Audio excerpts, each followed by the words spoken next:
The show starts. Well, good afternoon, panelists. I greet all the panelists who are with us this afternoon with Planetech Media House. Welcome back with our 25th edition of Crafting Transformative Information webinar on COVID impact on educational institutions. What is Planetech Media House?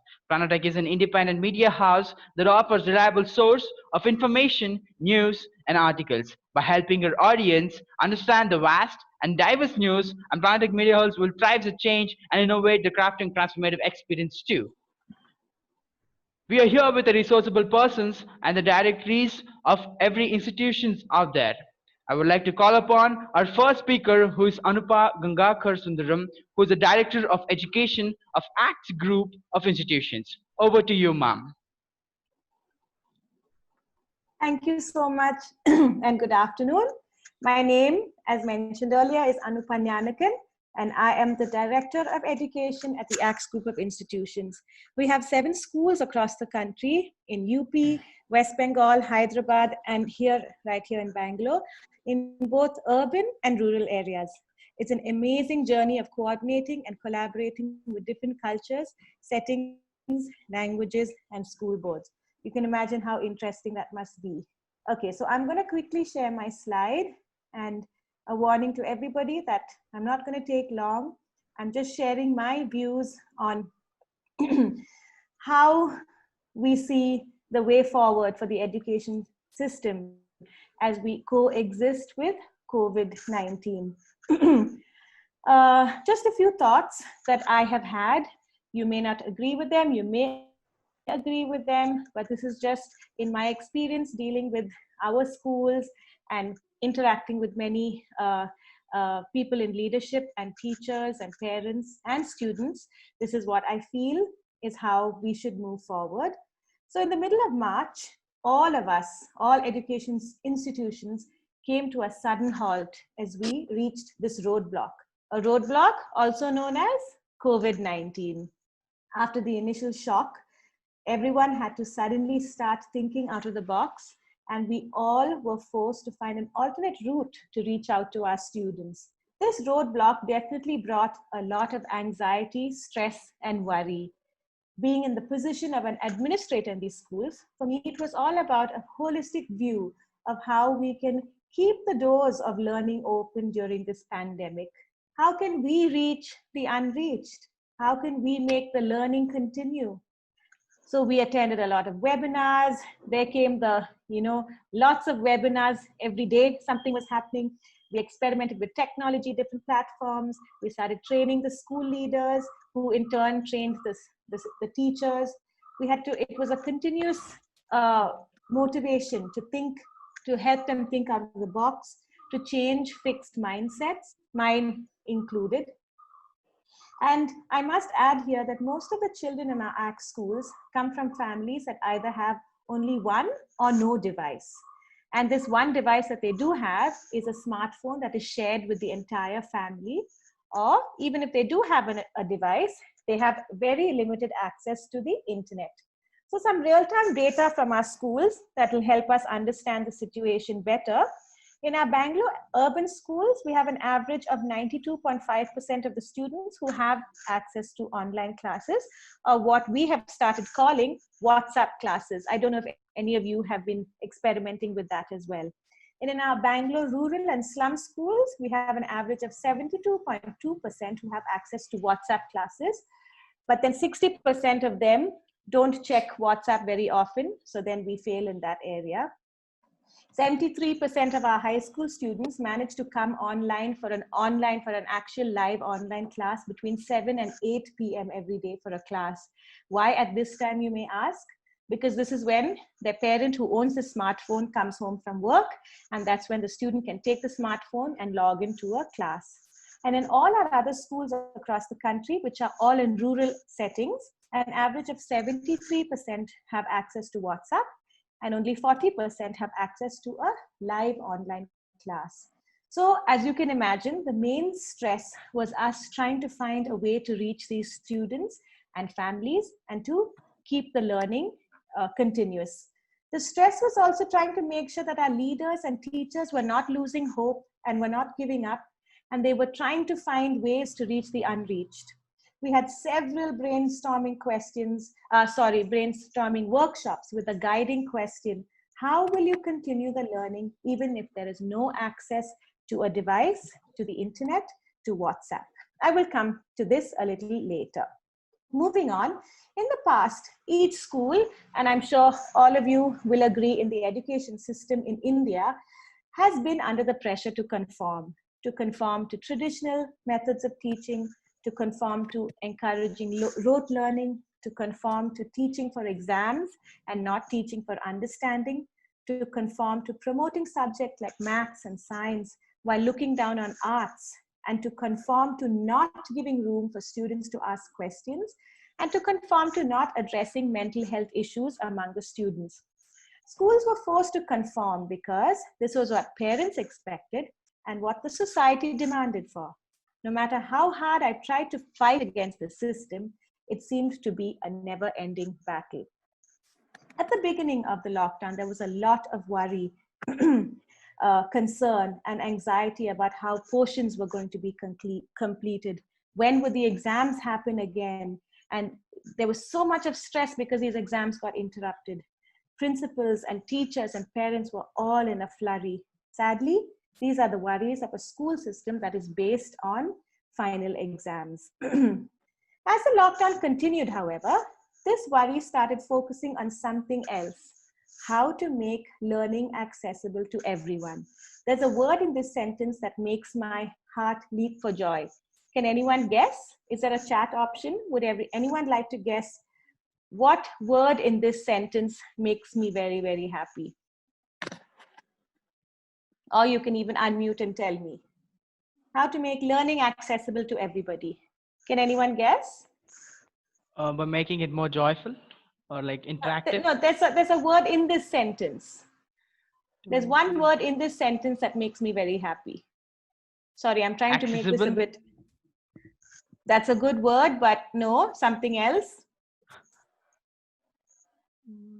Every child. We'll move on. Learning. For me, the one amazing thing that has come out of this crisis is that our teachers have finally understood the true meaning of learning. You know, in the past, the teachers would do a lesson out of a textbook, write the question and answers on the board, and children would copy them down. Do you think this was learning? I don't think so. And now that they don't have access to the children being in front of that blackboard, they are forced to allow the children to answer the question and answers on their board. And on their own, in their own notebooks. So this, I believe, they're actually learning. Learning is actually happening. So during my interaction with teachers after, a month of online teaching, at first they were stressed, like I mentioned, and then they started interacting, sending out work on WhatsApp. They were getting responses. And suddenly, all their terms started changing to education should be based on real life situations. Before it used to be, no ma'am, we have no time. We have to complete the portions. We have to do the exams. Unit tests are coming. We don't have time for activities. But now everything was changing. They were saying that education should be based on real life situations. We need to be more empathetic. We need to start thinking critically and help our students think critically as well. Education needs to be more practical. We need to build on students' skills. Every child is different.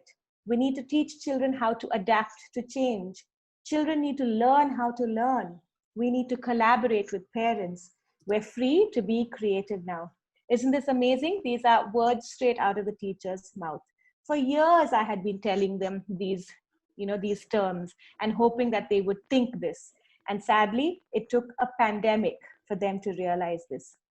The way I see it, this virus isn't going to go away in a hurry. We can't keep waiting for things to go back to normal because they may not. I kept hearing from my principals in the beginning when schools shut down, once school starts, we'll do this, or once school starts, we'll do that. And for a long time through this crisis, I couldn't get anyone to think beyond about how it's going to be instead of going back to normal. Unfortunately, and soon they did realize that we have to learn to coexist with reality And the reality right now in our case is COVID-19. It is time for us educators to start looking ahead, whether it be online education, face-to-face classes, physical classes, or blended learning.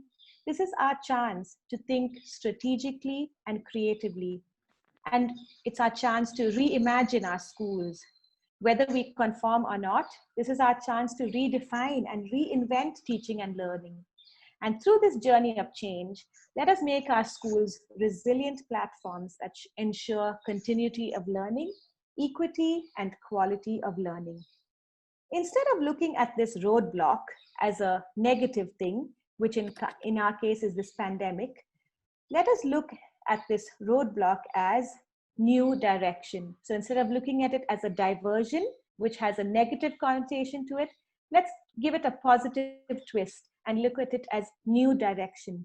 To me, this new direction is catering to a world that is struggling with racism, violence, hatred, casteism, poverty, injustice. The list can go on and on. Our education system needs to inculcate qualities and attitudes in children to go out into the world and bring peace, harmony, hope, and justice in their societies. I'm not saying that we need to do away with maths and science and all the other subjects. All I'm saying is that we need to give importance to everything and not just what we think is important. We need to focus on the all-round holistic development of every child. I like what someone, oh my gosh, I'm so sorry. I like what someone said recently about this current academic year and all the uncertainties that go along with it. This is not a year for learning outcomes, but a year to keep kids connected. I'm going to repeat, this is not a year for learning outcomes, but a year to keep kids connected. I'd like to end with this quote that says, in the rush to return to normal, use this time to consider which parts of normal are worth rushing back to.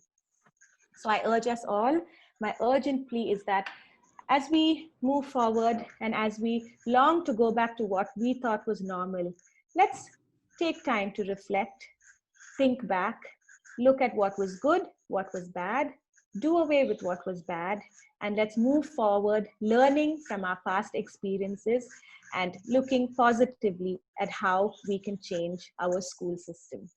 Thank you so much.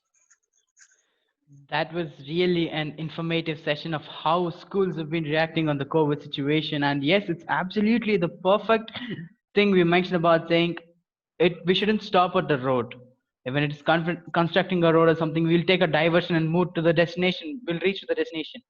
And this new direction which schools have taken as virtual platforms. I have a question for you on this, ma'am.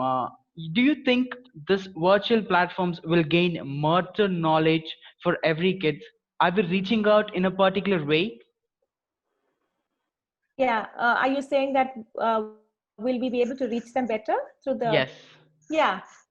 See, unfortunately, those of us who live in a different world and we don't agree with technology and we think of things like screen time and online and things like that, we need to face the fact that we are in the world of technology today. And I think it's all about finding a balance, which we need to teach. As parents, we need to teach that to our children. As teachers, we need to teach that to our students about finding a balance.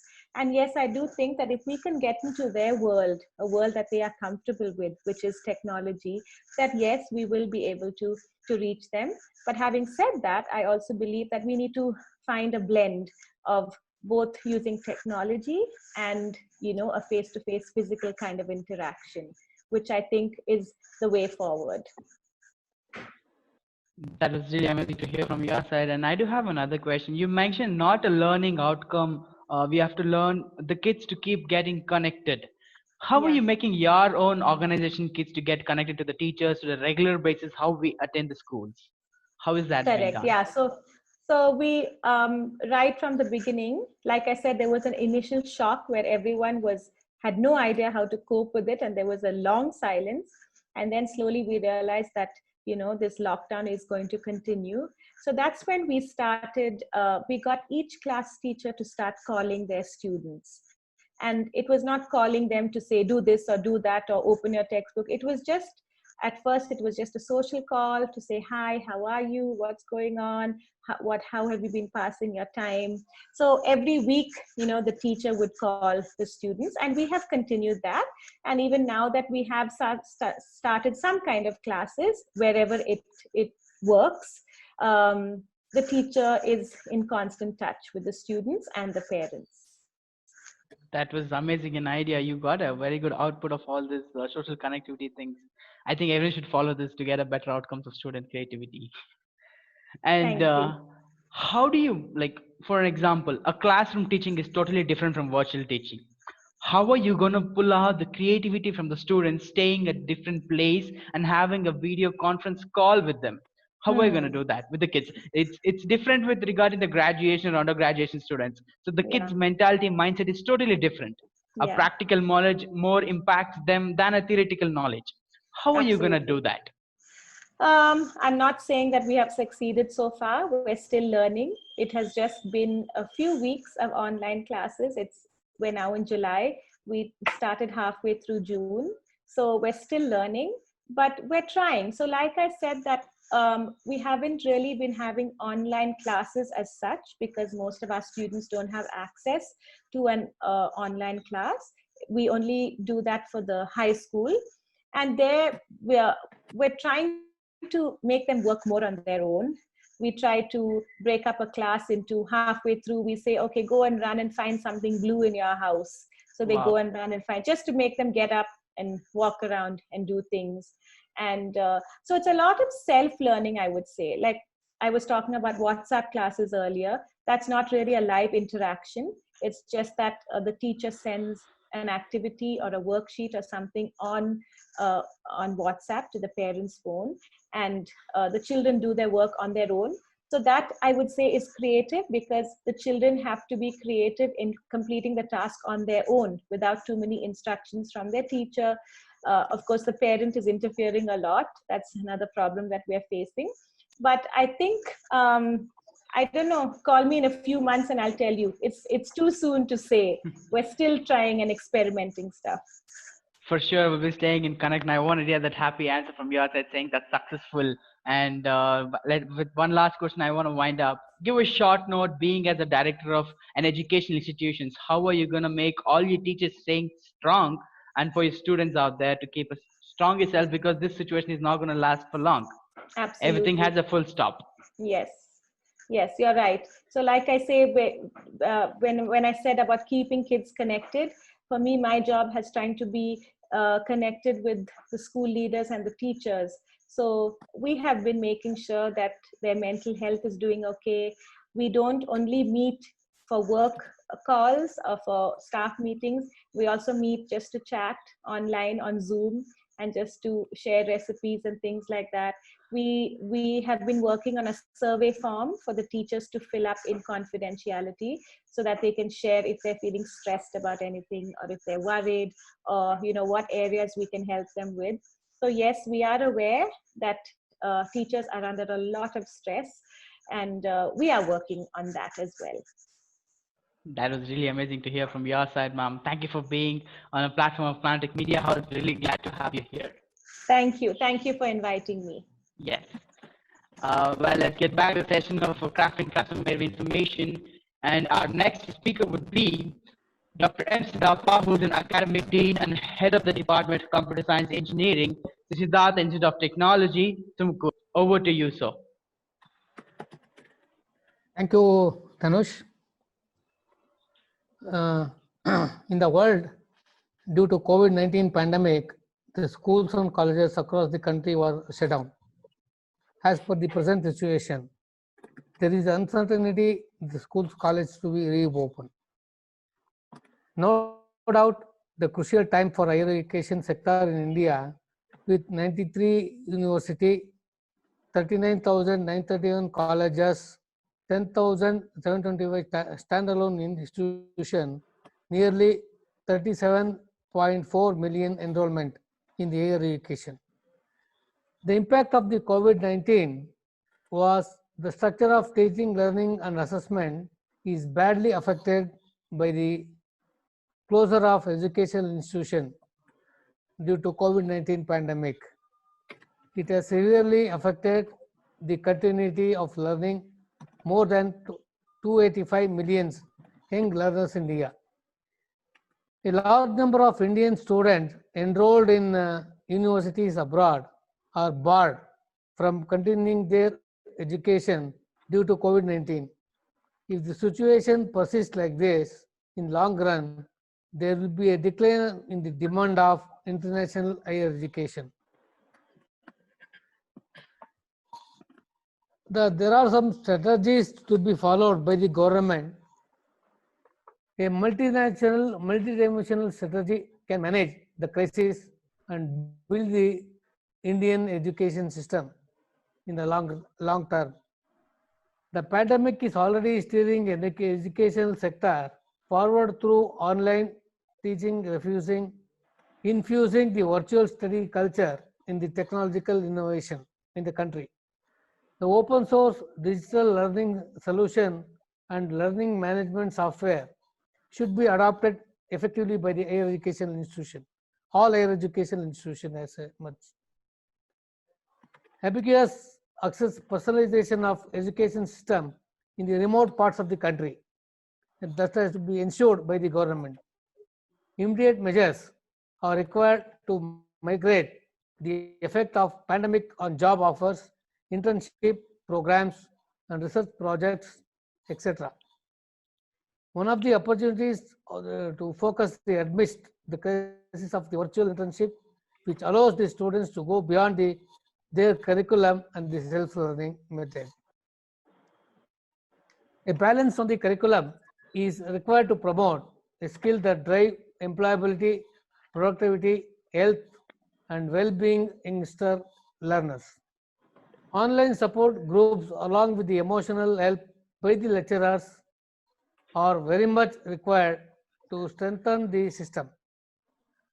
Educating the students simultaneously about their anxiety, the current state of confusion, fears, and emotion not only preserves their stability but also make them aware how to cope up with the stress. There are many challenges in the higher education during the COVID-19 also. Integration of technology in the present Indian education system, which is not relevant. It is probably the first time for India to experiment with this education system and make the paradigm to shift the virtual teaching. So far, it will be on a online, there is no online teaching, only offline class teaching is there. India not fully equipped to make education to reach all the corners of the nation via digital platform or online classroom. But the university and the government of India was relentlessly trying to come up with a solution to resolve this problem. The time, sorry. Yes, sir. There are some few suggestions to the government. The government missionaries shall ensure that internet facilities is made available at the free of cost for all the citizens, anywhere in the state or the country. As far as possible, online exams should be made with the objective question papers. Attendance should not be treated as to be one of the significance as far as the online teaching concerned. Possibly online system, the curriculum may have to be fine-tuned to be more flexible, vast, and industry helpful. These are the online classes if we conduct during the COVID-19 as a pandemic. But at the same time, if you see the lecturer part of it, because so far I have heard in 2005 when I had been to USA, I have taken as a resource person, I have taken a class for an online class for students in 2005. Those classes is not running in India. But now, because of this pandemic, we are facing such problem now. Now, from here onwards, at least we can able to culture our students to use these online classes regularly, monitor them so that we can give some free time to prepare for the class. And also we are moving from output paradigm to outcome paradigm. That's also an important part of it. As the madam told, the learning outcome is the most important rather than the learning output. Nowadays, as per NBA norms, National Board of Accreditation and ACTE, we are on outcome-based education, not the output-based education. So now we are slowly paradigm shift. And also, the teachers are most teachers learning is teacher focused, and it should be a student focused. I think you might know the difference of teacher focused and the student focused. So now we are moving towards the system in such a way that we should teach the students as what the student wants. We should not teach the student what the teacher wants. That's the most important in the current education system. In earlier days, the measurement is with the output. Nowadays, measurement with the knowledge. What knowledge students will gain to carry out the work in the industry. So as of all of you know, in the higher education, if you take industry 4.4, 4.0 is existing already, is moving towards industrial 6. So we have to make ready with the students to face for industry 6, not the 4.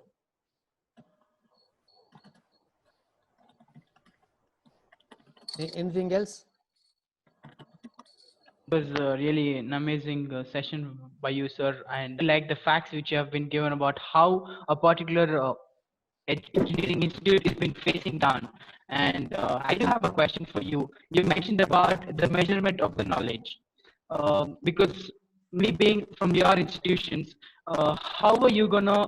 We want to know how the examinations of every degree college will be conducted. No, your voice is scrambling. Am I audible clearly? Yeah. The co-panelist. Yeah. Yes, sir.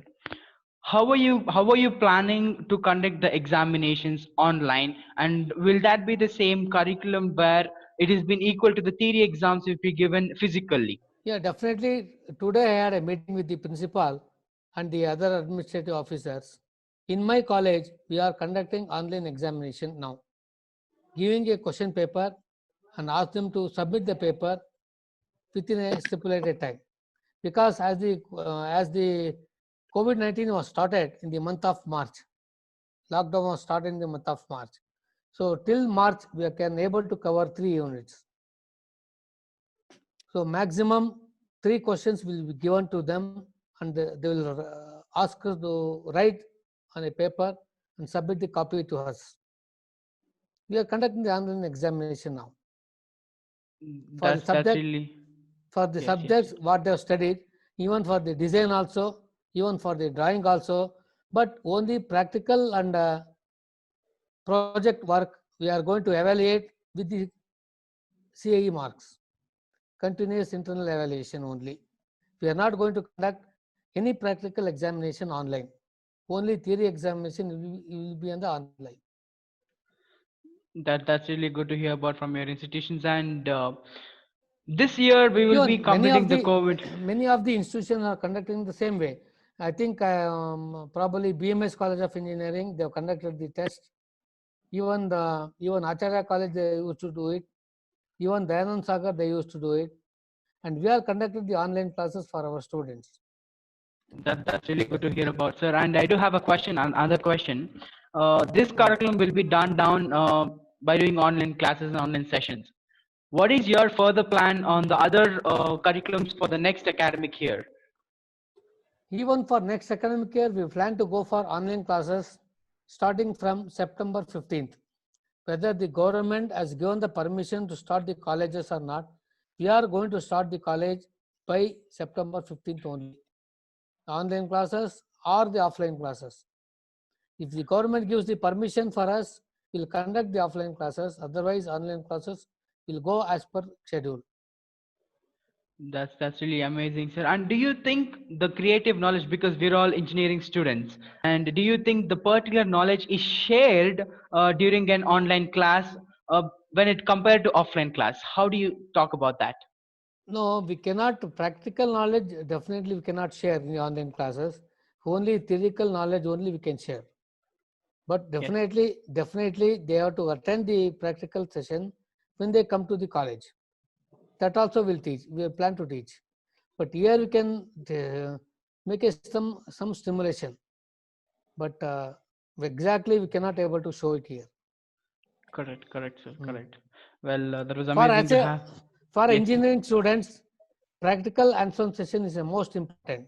It may be a coding, or it may be a design, or it may be a construction, or it may be anything. But for computer science, especially more or less theoretical rather than probability or a design. Only coding is important. They can do coding anywhere. But if you take a civil engineering problem, but they have to design and construct in the laboratory only. Correct, sir. And how I would wind up the session with one last question. A short note for all the institutions head, being an academic dean of Siddharth institutions. Give a short note on how are you going to come back on this COVID impact. No, we have taken some time to get adjusted. In the March 14th, we are declared as a lockdown. As I told you, we have completed the midterm examination for our students. Within the short notice, I make all my faculty members to prepare for online classes. They have taken some classes, they have taken the Zoom, some classes they have taken the GoToMeet, some classes they have done it in the what you call Google Meet, Google Classroom. So we got a lot of responses. The students have Yes. submitted the assignment through the Google Classroom or the Zoom. But since because of I came to know that Zoom is a China product, we are not using the Zoom as such now. We are using a Google Classroom or GoMeet Classroom, or one more app is Edmo. We are using for online teaching. So from September 15th, regular online teaching classes will run, not through this app. The college only adopting the system. We have a video cameras will come. We are all making arrangement for all these things in the college. That was really great to hear, sir. We're really glad to have you on a platform of Planetech Media House. Thank you so much for being here. Definitely, I'm also very happy to share some of the things with you and also other panelists to have such an interaction session with you people. Thank you. Thank you, sir. Let's get back to the session of crafting transformative information. And our next speaker of the session of COVID impact on educational institutions would be Dr.KV Mahendra Prashant, sir, who is a professor and head of the Department of Electronics and Communication College, SJBIT, Bengaluru. Over to you, sir. Yeah, let me welcome you all to this session.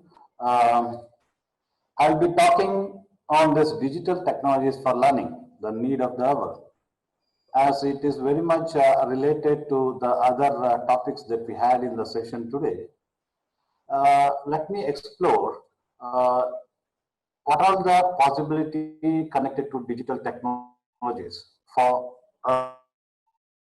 learning in the present situation. As we all know, because of this COVID-19 pandemic crisis, whether it could be industrial sector, agricultural sector, transportation, whatnot, every sectors have come to a standstill, including the teaching and learning process across the institutions globally.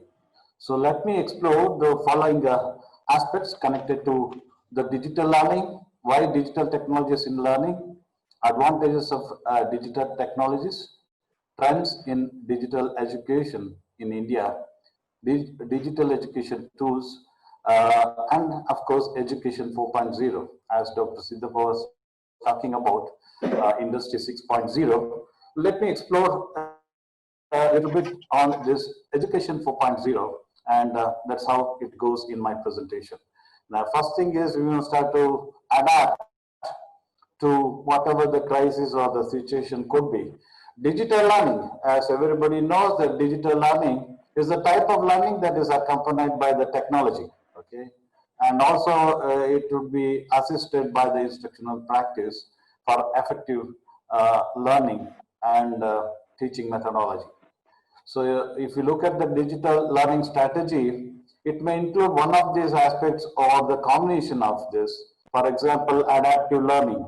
In adaptive learning, we'll be looking about various techniques and the methodology that we adopt for offering unique importance and expressions, and each unique individual student will be having the understandability level. And this adaptive learning provides the necessary platform to look upon the issues depending on the individual caliber of the students. We have blended learning, classroom technologies, e-textbooks, learning analytics, of course, device, direct device accessibility like mobile learning, mobile phones, laptops, computers, iPads, even the personalized learning, online learning, technology enhanced teaching and learning, and virtual reality. So the next question that arises is why digital technologies in learning process?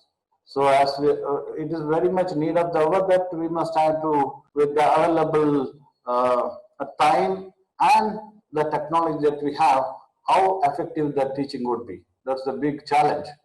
And the technologies, as you could see, we will be using cloud computing, the MOOCs, smart boards, tablets, laptops, etc. For all this, which is very much supportive for this teaching learning process. And how, with all these technologies, improve the academic delivery and the students' assessment. Assessment is one of the factors that we must have to look upon as far as performance evaluation is concerned. And how it would be the better learning experience and personalized content with greater access to courses for skill development. And next, if you look at the digital learning, of course, if the situation persists for another few months, it would be very much feasible, and we must have to look upon how the future education would be and dependability on this online courses and with all this digital technology support. Then smart technologies, this is what we must have to have overall educational framework in the country. And of course, the major aspect that we must have to look upon, as Madam was also there, I was just noting that around 95% are being accessed at the urban area, and only 72% could able to access through online courses. And the major challenge that we have is to have high-speed internet and direct-to-device technologies, especially in the rural areas. And that's a big challenge we must have to look upon in these aspects. Even government has taken the initiative in this regard, how this could be improvised. And that is one of the business openings that we have, especially in these modules. And going ahead, if we look at this, why we must have to, if we prepare any source, it can be used for multiple time with and provision for modifications, etc., etc. That's one of the significant aspects that we have in digital technology, and it saves a lot of resources, and especially in rural area. We have one school, we have an institution, but if you look at the teacher to children ratio or staff to student ratio, it would be very much pathetic. Okay, in many institutions, I come to know that a single or a two staff is managing the whole, institution, handling the subjects, whatever they come across for all the standards that they have. So here, digital technology is one of the a solution where it can reach any number of people with the necessary support from the technological aspect, and we can go for a collaborative learning. Interaction would be effective, and even many colleges and institutes and even universities are using and are being familiarized with the various digital tools to foster access to the education online. What are the advantages? I quickly go through the advantages. Digital learning makes students smarter, of course, compared to the traditional method. Apart from some of the technical aspects or some problems, it would be very much effective, and it is very much self-directed learning skills. Okay, and it would be very much hands-on, and um, what they need to learn, they'll be use online resources, apply the information on problem at hand, and a project-based learning would also be very much efficient, and it helps for ultimately for placement also. Next, the making students self-motivated and accountable. As we have understood in the digital mode of learning, it is supportive for teamwork and critical problem solving, like in a group, and concept maps, reverse teaching, and even there is a scope for more interaction. It will be very much memorable if it is been taught in with the usage of multimedia, etc. And it would not be just like one-sided. And we can make these students to be active and more engaged with the activities. Again, that all depends on how creative the teacher is and how effectively grab the attention of the students. That's really a challenging one. And if you look at the third advantage, the tools involved educators deeper extent option for customized learning. So that means there will be an ample opportunity to customize learning sequences. And there is a scope for customizing. Each individual has got its own IQ level. And being interacted, we can have that all the options looking at the problem framing, solution seeking from an individual, and it would be more effective rather than considering the entire community at the same level. And even the project-based learning would be of more helpful in collaborative learning. And fourth one is increasing student employability. Of course, with all these advantages, definitely, especially this digital learning solution, it provides, based on problem-based learning, it definitely emphasizes on learning methods that are constructive, collaborative, and cause the students' attention to a real-world approach to learning. So you will have the option of taking up the project which is of real time. And if you look at the trends in educational, especially in India, this is the social media. Everybody knows that it's fine if it is for a good sake, if it is been used. Many teachers and students use social media, and that develops the networking.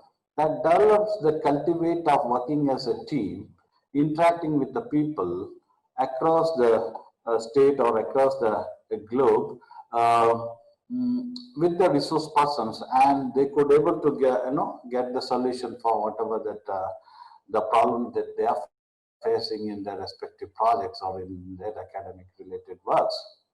And it would be very nice to have the interactive learning resources if we have a process of reward with these innovative digital aids. And if you look at this, as I mentioned, it would be very much effective if it is a combined learning. And I can, sitting at this place, I can interact with the people across the world, and I could seek whatever that's without much time. Okay, and Providing digital education is crucial to their long-term survival and growth. This is what we must have to. With all this, how can this help in the rural region? This is what I was telling. What are the challenges? It is outdated teaching methods, shortage of teachers, inadequate student-teacher ratio, insufficient teaching resources. Can we think of some solutions to this? Definitely, digitization of education, as we are most of us are aware. Um, we must start to teach. There's remote places with all the latest teaching tools and methodologies. At least to have minimal requirement of LCD screens, videos, etc. Of course, we must have to have a strong internet connections. The technology connects teachers with students at one time, and this is what I was talking about. If you find shortage of faculty, probably this digital technology can help significantly uh, to address this issue to some extent. And um, okay, this how the technology also helps, especially for the issues as Madam was telling, around 70% of students could able to access. So we can really do something for uh, this community who are in a rural background. Next, the next comes to us is what are the digital education tools for teachers and learners? See, Edmodo is one of the fine platform that we have to interact with the students, and know where we can have a collaborative activities. We can interact with the students. We can share that. We can post the quiz assignments, the small projects, and we can evaluate. Everything would be done. Okay, and even the performance evaluation could be evaluated. And in turn, the major aspect is how we can make this parent to be a part of this. So here, this is the platform where we can make the parents to be a part and to look upon their students or sorry, their wards performance and how effective the teaching could be. We have another Socrative, especially if we need to provide exercises, assignments, etc., in the form of fun-filled activity, and this is one of the best tool where the students could be made to interact, and we can monitor the activities and modify the lessons accordingly, and we can post it for their performance evaluation. And this is what I would like to share. We have around 350 plus faculties in our institution, and we have adopted this digital mode of teaching from the last 3 years with the initiation and the importance being understood well in advance by our beloved principal, Dr. Putraju, and our managing director. Because of that initiation, those initiation we could able to achieve, and probably from the last 4 years we are using the Edmodo platform, and each staff member were being given iPad, and all this teaching that is being done in the institution is of digital mode.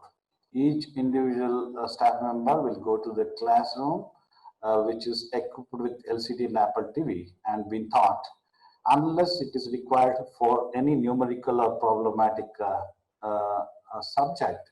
It would be it is being taught through digital mode of teaching, and after completion of off module or complete module, on the necessary quiz or additional assignment is being posted for the students, and performance is being evaluated. That's one thing. Secondly, all these faculties were being asked to develop this iTunes U course in their respective subjects, and they have the credit of their own book, which is being shared to the students in the respective subjects that they are teaching. And this is one of the college that is being implemented, and this is the first college to implement in Karnataka as of the information that and being gathered. And another to share the information, and if there is any possibility of writing the books, there is a provision to go for this iBook where the faculties, especially the process level, they author the books in their respective area of interested domain, and this is also being developed in the institution. And third, we have this project. This is another tool. Many times the students are amazed with this multimedia presentation with all the graphical representation. It would be very much supportive for the students if they need to share their slides and if they need to interact with maps, links, online quizzes directly to the Twitter timelines, etc., etc. This is one of the tools that they can use. And we have ThinkLink. It creates interactive images with music, sounds, text, and photographs. And this also very much useful to have to share the information in a collaborative manner. And we have TED-Ed, okay. This allows creating educational lessons with the collaboration of teachers, students, and animators, okay.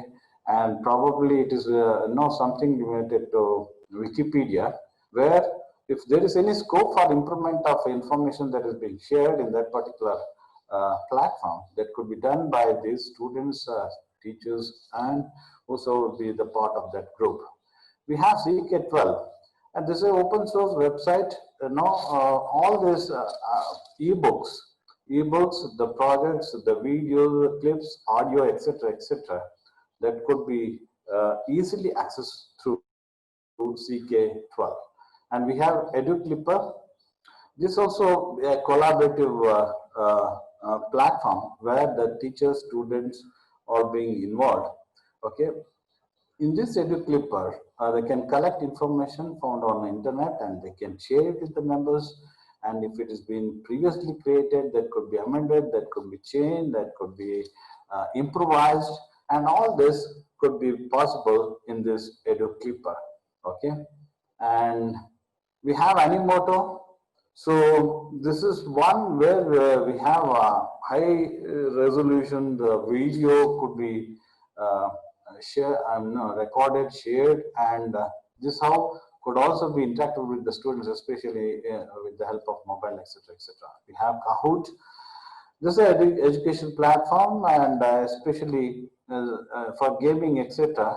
Through this tool, they can interact with all the assignments, the questionnaires, discussions, surveys, etc., etc., could be interacted, and this is the best platform for that also. In that, having said so, what is that we can think for the years to come? So, in higher education, the combination training method that involves online training games is expected probably. This is one of the survey that statistics that I could learn from this. It is almost 38%. And there is very much, there is no other go. Probably we must have to adopt transformative and innovative approaches in higher education. Probably gradually almost all the institutions are on par with this, and the expectation is there is a direction from the higher authority, from the technical background. And from the government, there is a commitment that gross enrollment ratio should also be more than 50%. Okay, and very important aspect is emerge as a single largest provider of global talent with 1 in 4 graduates in world. This is what the need of the hour we must have to look upon, and it's the contribution among all the technocrats and the industries that we must have to look upon. Be among the top 5 countries in the world in terms of research output with an annual R&D spend of almost 140 billion. And the another the future aspect that we are looking for is more than 20 universities around the globe. Sure, I know top university must have to be from India. So with this, what is the potential for development in the educational scenario? We have four aspects. If you look at robust demand, we have in the age bracket of 5 to 24 years, okay, there are large opportunities, especially in education, because there is a wide gap between the demand that is required from the industry and what we have from the educational institutions, how the output from the institutions. Secondly, competitive advantage. So what is that? The advantage is compared to the other countries, India has been ranked 34 out of 100 countries in English proficiency. That is what is very much appreciated. There is a scope for that. And as far as policy support, as everybody knows, in higher professional institutions, National Board of Accreditation is looking upon the complete aspects of quality of higher education, and there will be a very much strict regulatory body that we have. And increasing investment. If you look at the investment, there will be an inflow of $3 billion. Okay, as far as foreign direct investment in the education sector that has been. So this is what the potential that we have in the educational, especially in this scenario that we must have to look upon. And before going for this education 4.0, let me tell about the revolutionary aspects as far as industry is concerned. The first industrial revolution, based on the sources that we have for the productivity, it was using water and steam power to increase manufacturing productivity. In the second revolution, it is the electric power to facilitate the mass production. Whereas the later part of it, with the advanced technology that has brought later in the semiconductor and very large scale industry, which has made these electronic devices and IT, information technology, to automate manufacturing processes. Now, probably in India at least, the need of the hour is to go for this fourth industrial revolution. Okay, so which transforms the world, and this is what all the industry must have to equip themselves to map the technologies that we have in Internet of Things, which would be very much supportive for this IoT, big data, artificial intelligence, which are the impacting major industries. And even the job seekers are looking for this. Okay, if that is the case, what is this education 4.0? If we have that our education on par with the line that we have in industry 4.0, so that is what education 4.0 is desired approach to learning that aligns itself with the emerging fourth industrial revolution. So what it does? So it will cater the need of industry 4.0. It will deploy the potential of digital technologies. And lastly, it will create a blueprint for the future of learning. So it is a must. We academicians and the institutions must have to adopt this education 4.0. Lastly, I'll end my presentation with a quote from Socrates. The secret of change is to focus all of our energy not on fighting the old, but on building the new. With this, end up with my presentation. Thanks for your patience listening. That was really informative and educative talk about things, and you mentioned about the education 4.0. I really liked about those insights, and you also mentioned how your college is been presenting on digital education from before lockdown. And I do have a question for you, sir. You mentioned Yeah. about 70% people are having resource for having online education. What about the remaining 30% who are living in urban? Oh, that's what I come to know. The statistics from Madam was shared the statistics that only she could able to access to 72%. Okay, yeah. especially from rural, whereas 95% that could be accessed from urban. So one of the solution that even from the government point of view, they must have to look upon to equip and to look upon what are the digital supportive technology that we must have to provide to the rural areas also. That is very much uh, required as an essential so as to make up this uniformity. And as you said, we are using this digital technologies not before the lockdown period. It is from the last 3 to 4 years. Correct. And all this evaluation, assessment, quiz, and even the performance evaluation, all this is being done digitized. Correct. And it is the initiation of our beloved principal and the managing director who has given significant importance with all this forethought that it could definitely be the need for in future. Need for an hour. Of course. How? And Mahendra sir, I do have another question for you. What about the placements which has been happening, because all the final year students have been suffering a lot to get a job right now, and the few who have got down into the placements, they're getting an unoffered letters. What do you say? What do you talk about this on the education sector? You mean in this COVID crisis or prior to that? What exactly you mean to say? During this period. During this period, all the final year graduation students are feeling tough because few have attended placements and few have got placed. And what about the remaining people? Do we have to stay back home for the long time? See, first priority must have to be given for health. Okay.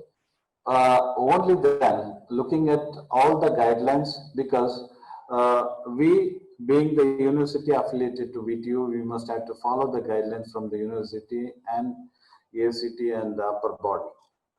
Number one. Number two, as far as placement, we are doing our best. Probably we have a dedicated, a placement department who is looking after the activity. Right from the semester one, they are being trained with all the necessary requirement to face the interview and all the tests that is required from the employers. As far as the present situation, even during the COVID situation, we have conducted online training.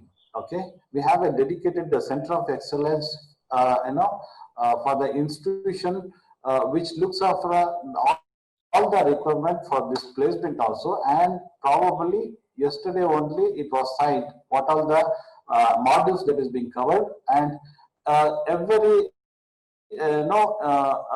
almost fortnight or a week or so, we do get the letter intimating to the students to go for this online test, into and whatever the procedure from the placement to look upon for the students, and it is being happening, nothing be getting hampered as far as my knowledge is concerned. And yesterday also I saw one of the employer who has shared the date and test, technical test, etc., rounds that they have in placement. That is happening. That's really good to hear about this happening issues out there. I hope this. Yes, and yes. One more I would like to share our placement. Our institution has been adjudged as to one of the best placement center in Karnataka. That was really amazing to hear about. So that was really proud to hear about. That was really amazing to have a conversation with you. Hope we get out of this corona crisis as fast as we can and get into a normal life as soon as possible. Thank you so much for being on Planetech Media House. We're glad to have you here. Yeah, mic position probably disrupting this audio. Yeah, thank you very much.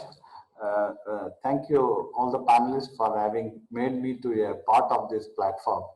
Thanks for this wonderful provision that you have made me to be a part of it.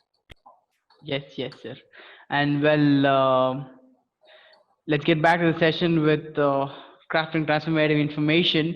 And our next speaker would be Mr. Vadiraja Acharya, who is Assistant Professor, Department of Information Science, Jyothy Institute of Technology. Sir, over to you.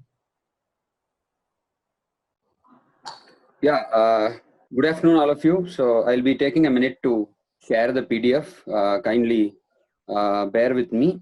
Yes, sir. Meantime, thanks for your organization to accommodate me in this particular talk with all the learned people, because it is little, I feel nervous being a panelist, because there are so many learned people here. So amongst them, I'll have to talk about how I felt during this pandemic. Okay, so fine. So this is my presentation. Hope you guys are able to see it. Is it visible to all of you?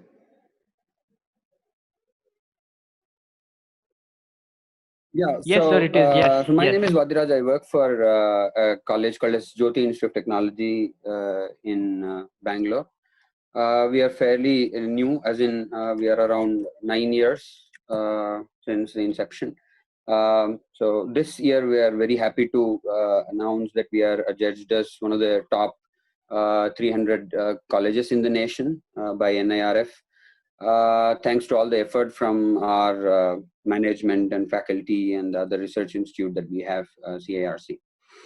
So when I was asked to talk about, participate in this particular webinar, I thought, okay, let me share my experience during this lockdown period that we had, and then what all I did as an educator. So, so what was the normal? How was the pre-COVID era or the lockdown era? So we had the beautiful college life. We all used to go to the college every day. We used to have beautiful interaction with the students. We used to see them live, teach them live in the class, right? And then we used to have lots of hands-on sessions, laboratory experiments, other projects that we used to take up. And then we used to meet our colleagues every day, and we used to have face-to-face meetings with the management and other people, right, for some decisions that we had to take to run the institution. And then we all used to use online platform for teaching, learning, but that was only 40%.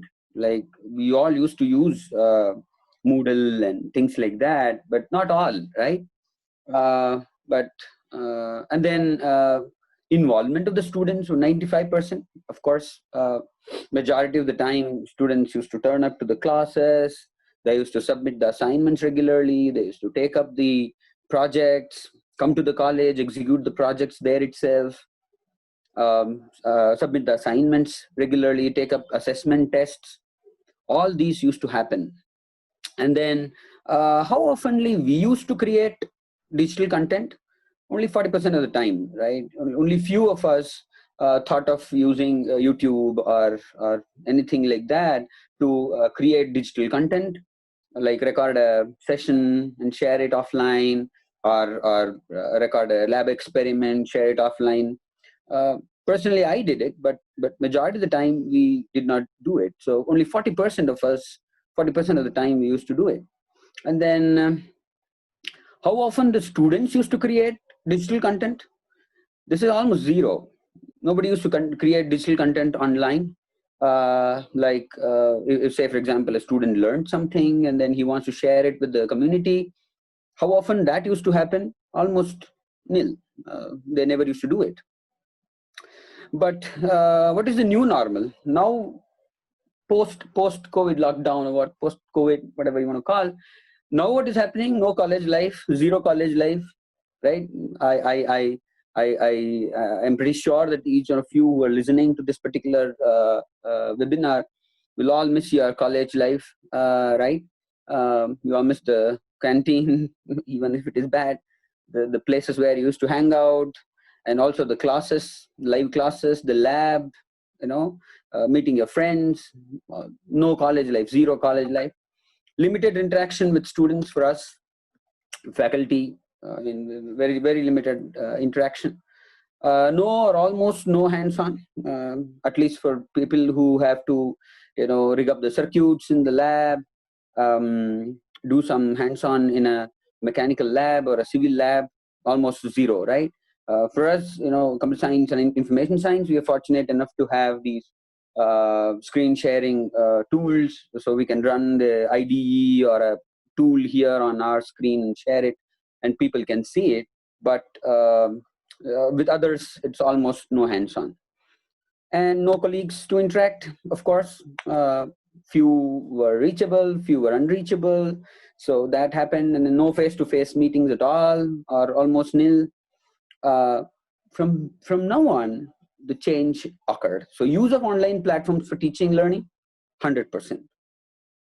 So everybody had to throng onto the net, the online platforms like, Moodle, or Camilo, or Edmodo, whatever you want to name. So there are so many tools to, manage the course.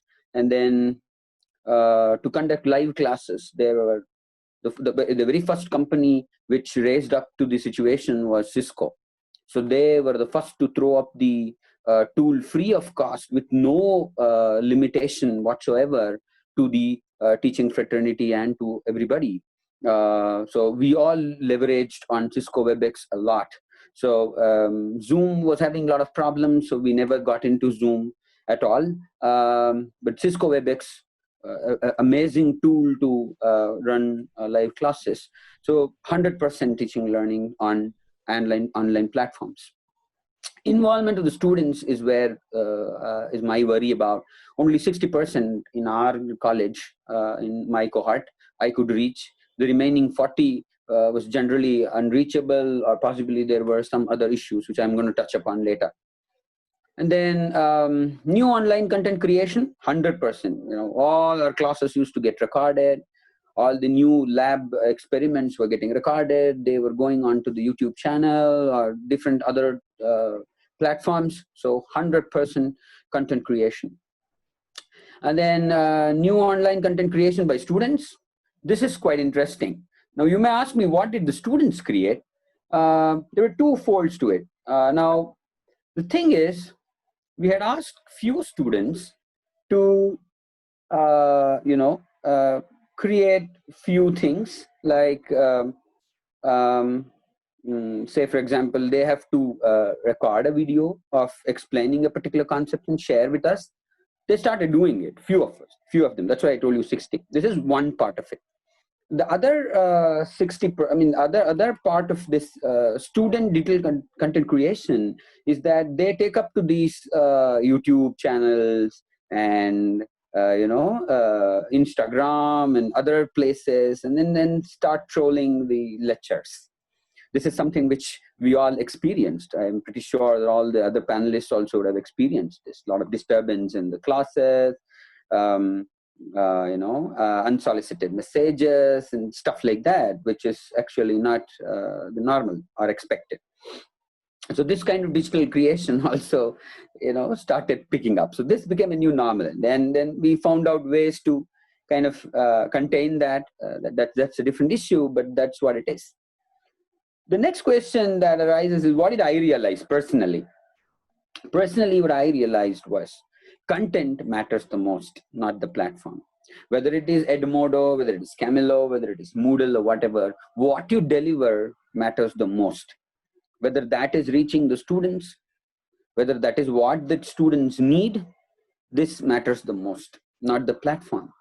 And then, of course, in this regard, I have to thank my management and the principal, because they gave us 100% kind of freedom in choosing whatever digital platform we could choose. They did not enforce anything on us. So that was pretty appreciable. And then interaction and approach matters the most, not the platform again. Whether you use YouTube, whether you use WhatsApp or whatever, but how do you interact with the students? Whether you're willing to listen to their problems, whether you're listening to address their issues, this matters the most, and the approach matters the most. TLP, right? Teaching learning process matters the most. Again, not the platform. So how do you break up the content to deliver it online? Delivering a thing online and delivering it offline, there's a lot of difference. Now, how do you change the curriculum or the way you deliver things? How do you break up the things? What other tools you want to use? All these matters. Again, not the platform. Hands-on matters the most, not the place where you do it, right? So whether you do it on your laptop or in the lab, that should not matter, but then hands-on is the most important thing. So luckily, as I told you, we are all fortunate enough to have be in information science and CSE. We can run these hands-on sessions pretty much 90% of the time very easily, but for few EC related labs, otherwise, we can very easily run it. So we have the laptop that run the IDE, show it online, anything is possible. And then continuous learning, right? This is something which I want to emphasize on. Whatever stops, learning should not stop. So you did not go to college, possibly a few of us did not get a chance to draw full salary. I'm not talking about my college, but there are few of other colleges. Educators are in huge pressure, right? I mean, you all understand that. So whatever it is, continuous learning should happen. Learning should never stop. So that is what I realized, and I took up a lot of personal courses. I enrolled onto few courses on Coursera.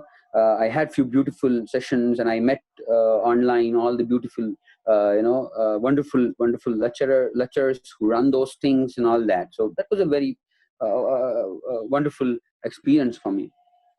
So there are a few things that I did. What did I do to keep the online engagement interesting? Emotional connect. Rather than straight away dashing with the concepts, I used to spend time with the students the first few minutes to kind of ease the situation, get them into the comfort zone, and then start the lecture, right? I mean, that's exactly what any lecturer will do, even in an offline session. But on an online session, that kind of adds up, and you have to possibly wait for all of them to join, and continuously ask whether I am audible, whether the screen is visible, and this kind of connect worked out for me. And then trying to understand the situation of the students. So majority of the time, when you feel that students are not turning up to your class, you may feel, right? I mean, they're missing it out, but that's not the case. Not always. There are situations where students will not be able to attend, and you have to understand it. And continuous interaction with students through WhatsApp calls, video chats, or whatever. This was very specific to my project team. I'm sure every faculty would be guiding a bunch of student projects. So it becomes very difficult for them to bind themselves together and to achieve the project and complete it. So at this time, it becomes very important as a guide, to involve in their group and then make them work. This happened with me initially. They all forgot that they are in 8th semester. They had to do a project. I also left it just like that. But then I realized, no, this is the right time for me to intervene and then, pep up them and then ask them to take it up again. So interaction with students through WhatsApp calls or whatever did work out for me. And then making digital platform official. Now few of the students will have a notion that how is WhatsApp official, how is a mail official, how is a teaching learning platform like Emilo or Moodle official, because we are all used to hard copies. A notice in a notice board is more official than a SMS. So we made to made sure that the students realize that these platforms are official. If anything comes there, that's official. That's almost like a notice board. Initially, we had few issues in making the students understand that anything that comes on a WhatsApp is official. You can't miss it out. And then the students picked it up, right? And then one more thing we tried to do was to relax all the stringent rules. Whatever we had with pro-COVID era, pre-COVID era, right? Pre-COVID era, whatever stringent rules we had to relax. Of course, this everybody would have done it. Whether it is in terms of conduction of IA or the methodology that you follow to conduct a lab IA, all these kind of things relax because as I mentioned earlier, only 60% we could touch upon. Remaining 40 was losing out on all these things. Personally, I was fortunate enough to be working in JIT. For us at JIT, we were never worried about our remuneration, the salaries. We were paid full. That took a lot of burden from an educator's point of view, personally. And then they gave us a lot of freedom to conduct online classes, the platform to be used, the way you conduct an IA. All this kind of freedom that an educator needs were given. And then I was also fortunate to have free version of Cisco WebEx and Gmeet. So this was seriously, I mean, I in fact, I tagged for one of my posts on LinkedIn, the CEO, and then he thanked me there, right? So he liked my post, actually. This is from Cisco, John Chambers. And then to have a cooperating family, yes, this matters the most, because if you have a cranky kid or if you are alone to take up your kid and all that, that becomes very difficult for an educator to run an online session of almost 1 hour. So I was fortunate to have a cooperating family, and then to have students who listen to you. So all those 60 students who used to turn up, 60% of the students who used to turn up for the class, sometimes it used to shoot up to 80% also. They used to listen to you. They never used to misbehave, They found some value in whatever you teach. And then to live in an era where digital connectivity is decent, in an area where digital connectivity is decent. I live in Shakambri Nagar, and I am running, I'm running on Airtel, so fortunate enough to have decent digital connectivity. And then to have ACM and Springer open up for free. I don't know how many of the student fraternity know this. ACM and Springer, they opened up all the research papers for free of cost. So that's one very nice gesture from those guys. And then to have a Coursera, free courses. This also mattered the most. As I told you, we have to learn continuously, so that mattered the most at that time. When I was teaching, I did a lot of experimentation. So my interaction with students during the class, few Q&A, I used to ask them the questions. They had to reply back with a message in the chat box. This pretty much, the success rate was only 40%. Majority of the time, they did not respond, or possibly they could not, or whatever. I tried a interesting concept called pair programming. What I did was I ran a 2-hour session in a night at around 11 o'clock to 1 o'clock. We had to implement an algorithm in a subject called file structures. And then I posted a message. It was not planned at all. It was just a random thing. I posted a message on a WhatsApp group. Around 10 out of 62 or so joined. So I'm sorry, that is a different card. Oh, 10 out of 40 joined the meet, and they all started coding along with me. So this is something which I tried, and it limited success. Personal projects, I am teaching a course called OOC. I'm supposed to teach Java to students, and I encourage a lot of them to take up personal projects on Java. Again, success rate is very minimum. Few of them could do it, few of them could not. And then online certifications, I asked few of the students to take up online certifications. I myself took a lot of certifications. That also kind of worked out only 40% of the time. So that's all what I had. So this is the new normal. So this is the way I run my classes, and then other QA sessions and all that. So we have to adjust to this, right? A corporate. That's what I told you. We had a cooperating family. I had a cooperating family. So this is the new normal. Thank you. Thanks for the opportunity. That was an amazing presentation, and you mentioned about the normal life which you're leading today with a corporate cooperating family for your particular educating life. That sounds great. That really sounds great. And I do have a question. You mentioned about the content matters the most, and you're creating content Yeah. in a very good manner for the digital sectors. How are you going to teach the Yeah. students for having this content, which is going to matter most for the future lives? That's what. See, there are multiple folds. One is to make them understand that continuous learning matters the most, and to leave them to these beautiful platforms like edX, Coursera, Udemy, and all that, and even NPTEL to a certain extent, and to take varied courses, not just technical. There are few soft skill training sessions and courses, time management courses, and then we encouraged our students to take up all those. And our placement director, she had arranged a lot of other sessions online during the COVID time, where we used to call the experts, conduct a webinar, and then make them.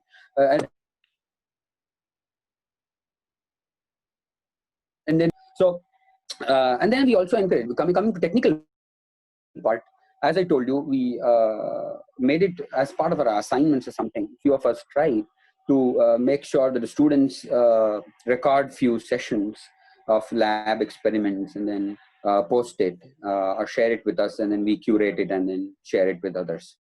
So we made sure that our students are kind of getting prepared for such things.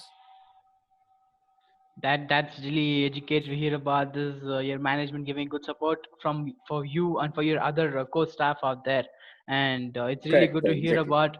It's really good about to hear that every educator is getting a good platform out there. But how do you think the quality education is being brought to students through virtually? As I told you, see, all the other learned panelists also expressed their concern regarding this. This digital divide is something which we all have to worry about. We have families which can't even afford a laptop or a mobile phone as of now. So that's one concern. And then taking all of them together is a problem because of that. And then having said that, there is this problem of mindset in the students also. Given that they have digital connectivity, they have laptop, they have mobile phone or smartphone or whatever. I have seen people who missed out on a lot of online sessions. So this is something which is much more worrying. All those guys who could not reach us because of a digital divide, they have a reason. But those guys who have all the things with them, still not participating in such virtual learning, actually matters. I mean, actually increases our worry, right? This is something which we also try to address. We try to call each one of us personally, all of them personally, and then try to make them understand the importance of attending the online classes. And then, we could reach somewhere around 80-85% of attendance. Of course, we took a survey also, and that survey said that majority of the time, say for example, subjects like math or where EC related subjects, online teaching doesn't work out well. There's a lot of gaps. So for such things we need to worry. Otherwise, say for example, a programming language or other CSIS concepts that you generally teach can always be taught on a PPT and a virtual wall where we can annotate and write things. That should not be a problem. That's what I feel. In my personal view, Yeah. See, grabbing the attention of students is really challenging, for 40 minutes or even 1 hour. Correct, sir. I Okay. agree. I agree. Because they'll be online, and one of the best part that I could get from Cisco WebEx is I'll be knowing who are all active, who are all inactive. Or just with them, there are possibilities that students just switch on the this thing, Correct, a correct. system or mobile or something, and then just move away. How to grab that? That is the challenging. What I'm attending to, I'll just first before the commencement of the today's topic, uh, I'll go back and interact with the students what it was covered in the previous session in the form of quiz or interaction. I expect each individual, whatever the questions that is being asked, to interact and give the solution. Correct. It will be, it will be in the form of quiz or a small, answer, something Great, like great, that. great. And I'll make them to attend to and to be attentive in my Yes. class. And slowly, gradually, I'll take the attention of these students. And I'll start with the preamble. What is that? At the end of this session, what are the things that you will be learning? To make them active, in the middle of my session, I'll ask questions, and they must have to answer through chat or unmute their audio. They must. This is how we must have to make them, because even for us, probably having seat for being the panel here, there are no possibility that I'll be getting diverted Correct, with correct. other activities if it Very is correct. something being diverted here. So how can we expect from the students community? Okay, so some exercises must have to be done in this aspect. That's one thing that at the end probably we can come out with more interaction. And see, online we must have to go for more interaction rather than one way teaching. So, and we must have to look upon the other aspect to make them to be comfortable. Correct. Okay, not just academics. I must have to interact, asking some of this, I know questions which is related to this, how is the situation, how is Exactly, that exactly. happening in your area, etc., to grab the attention and make it active for 1 hour or 40 minutes, whatever that. One thing, another aspect, Mr. Dhanush, is it? Yeah. Yes, yes, sir. You are asking about this placement. I gave that information for the reason that usually all this activity would be done in the odd semester, and there it is luckily the students are not being affected much, and now that would be done for the next year. These the present final students already, most of them whosoever have attended the activity have got placed, and depending on their credibility and other aspects. So, and the next phase would be commencing from August, September onwards. So that is what I need to mention. Otherwise, it's happening with whatever the possible way that we need. Yes, yes, yes, sir. Yes, and that's really amazing to have Vadiraja sir, Mahendra Prakash sir, and Siddappa sir, and also Anupa ma'am to have the platform of Planetech Media House. And hereby, I conclude the session. That was amazing to have you all on the platform of Planetech Media House. As really, we had a very good, informative, and educative Thank you. session on COVID impact on educational sector. Thank you so much for being here. Thank you, guys. Thank you so much. Thank you so Thank you. much. Thank Thank you. you. Yeah, Thank you.